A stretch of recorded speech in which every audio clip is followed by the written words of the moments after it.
Okay, so I'll first pick up Harsha your doubts and then I'll just go ahead. So welcome to all the students to the CS Professional Corporate Funding weekly doubt session where we can discuss anything with respect to corporate funding, your doubts, any revision or any particular topic, exam strategy, it could be anything, right?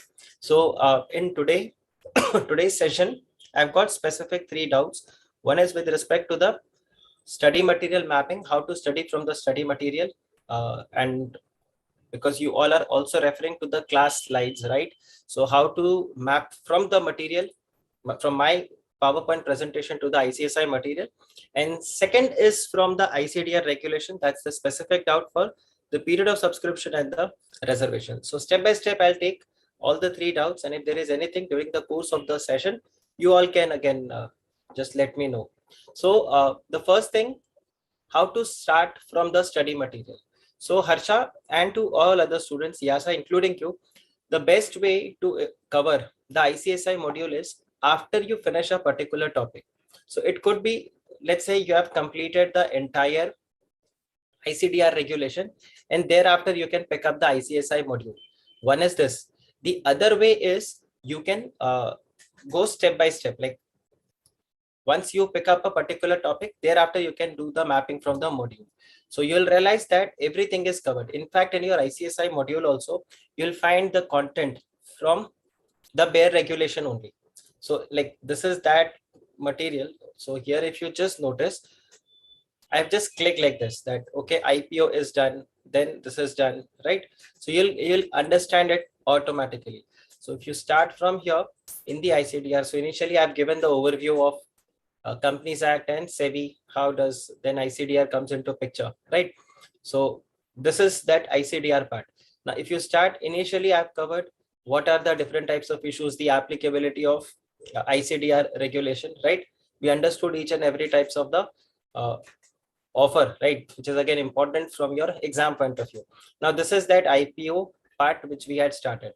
Now, in IPO part, particularly how many regulations you need to know. So you need to know regulation 5, which is ineligibility. Then you need to know regulation 6, which deals with the eligibility. Now in 6, you have two parts, 6.1 and 6.2. So 6.1 basically, which provides the conditions. And if the company is complying with all those conditions, you can come up with this issue, which can be a fixed price issue or it can be a book built issue. But if you don't comply with these conditions, it is your compulsorily book built issue, where 75% of the net offer to the public have to be allotted to the qualified institutional buyers. And what are the 4 conditions? So all the conditions you have to see in the preceding 3 years. One is with respect to the net tangible asset, average operating profit, net worth, and if there is a change in the name. So net tangible assets 3 crores, then average operating profit 15 crores, net worth 1 crore in each of these financial year. And if there is a name change, then 50% of the revenue must have arisen due to the new activity. Then we know once this is done, 6162 is done, then you have section regulation 7, which deals with the general conditions for the initial public offer. Now, once this is done, then you have regulation 8, which deals with the offer for sale, the special conditions for the offer for sale. Thereafter, you have the promoter contribution. Now, again, in promoter contribution, we have covered everything, right? We have covered a lot of things in detail. But overall, if you have to just understand what is there. So if the IPO, whatever the IPO is, you need to know that 20% of the post-issue capital, that should be the minimum promoter contribution.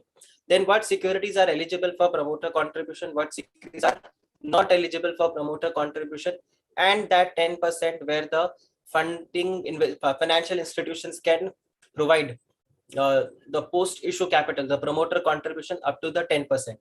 Then the next portion you need to know is the lock-in period, that for the minimum promoter contribution, you have a lock-in period of 3 years, and beyond the minimum promoter contribution, the lock-in period is for 1 year. And apart from the promoters, whosoever are the pre-issue shareholders, they need to have a lock-in period of 1 year. Of course, you have an exception of ESOP and if they were holding the convertible securities. So this is there.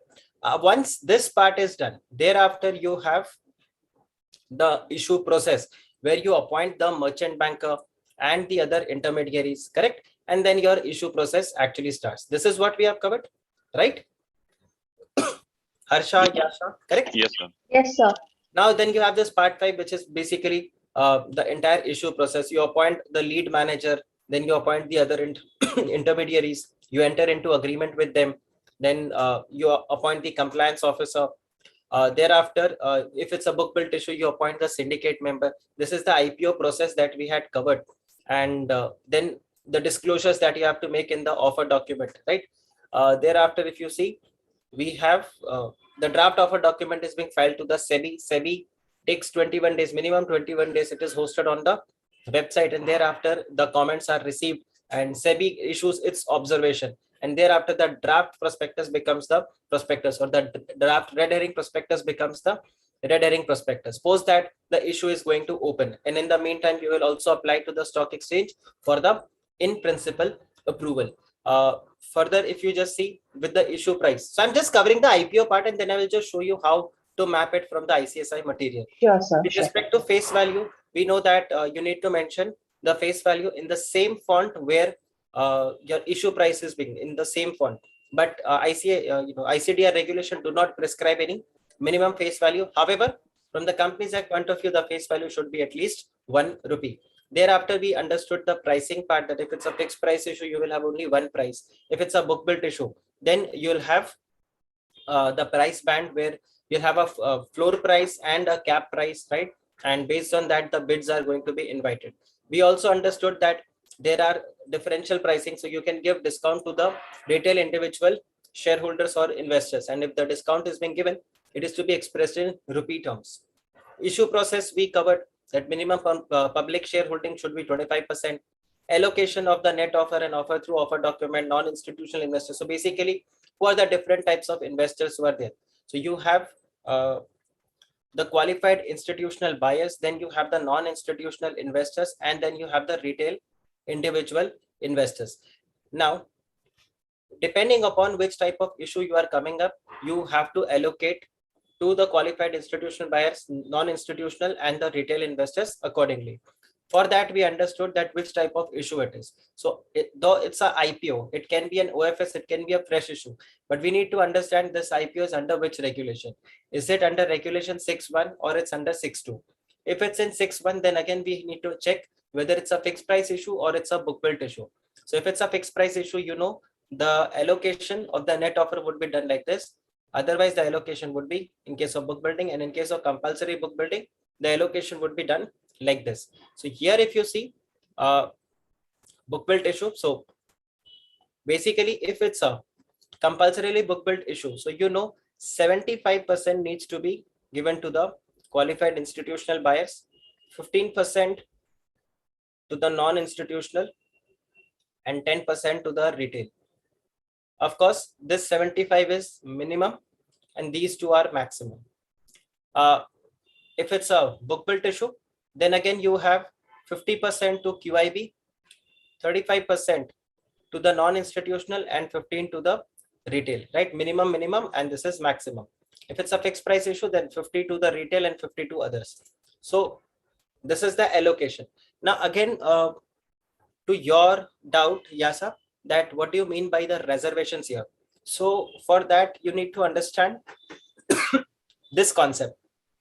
So here it says that the company, when it comes up with a public issue, okay, the first is the offer size. Now from this offer size, you deduct the promoter contribution. Then whatever amount is left, you say that this is your offer through the offer document, and in that you do reservations. The reservations are done for two set of people. One is your employees of the company, okay, and the second set of reservation you do for the shareholders of the group companies, right? Now, once the reservation part is done, then you get the net offer, and whatever basis of allotment we have covered, 50%, 15, 35%, 15%, 10%, 75%, that all you do of this net offer to the public. So that's the reason you'll find allocation in the net offer, and then you'll find this is NOTP, the net offer to the public. Is this clear? Now I'll get into the detail of the reservations also as soon as the slide comes. So this is part we have covered. So allocation part is being done. Then again, with respect to the anchor investor, this is again a short question which can be asked in the exam. It's again important. So we have this reservation on the competitive basis. So the issuer may make reservation on the competitive basis out of the issue size, excluding the promoter contribution. So that's what I've written here, that we are talking about the offer through the offer document. Now the reservations would be done for the employees of the company and for the shareholders of the listed subsidiaries or the listed promoter companies. Now, there is another point which is being given here, that what is the maximum limit of reservation. So it is going to be 5% of the post issue capital. So we are not talking about net offer to the public or offer through the offer document or offer size. We say whatever is going to be the post issue capital, of that 5% would be the maximum reservation which you are going to make for the employees, and for the shareholders the maximum reservation would be 10%. Now clause C says that no further subscription would be made by such people, right? If you are into the reservation category, you're not allowed to further participate in the net offer category. Now what does this mean? So let me just find a blank slide, I can explain it to you. So let's presume, Yasa, you are the employee of the company. Okay, now definitely you are an individual, right? Now you have been allotted, so you have been allotted, let's presume 500 shares under the reservation category, correct? Now you also apply into the retail category. You say that let me apply in the retail category. So to fall into the retail category, your application size should be within 2 lakh rupees. It should not exceed 2 lakh rupees. So you say that, okay, let me apply for 300 shares in the retail category, and this 300 shares amounts to, let's presume, 1,80,000 rupees. So you say, I am going to take benefit of both the cases. I will take shares from the reserved category also, as well as I am also going to subscribe from the retail category. So this is what is actually not allowed, that if you have already taken subscriptions from the reserve category, then you are not allowed to participate in the retail. So now if you just read the clause C, you'll understand.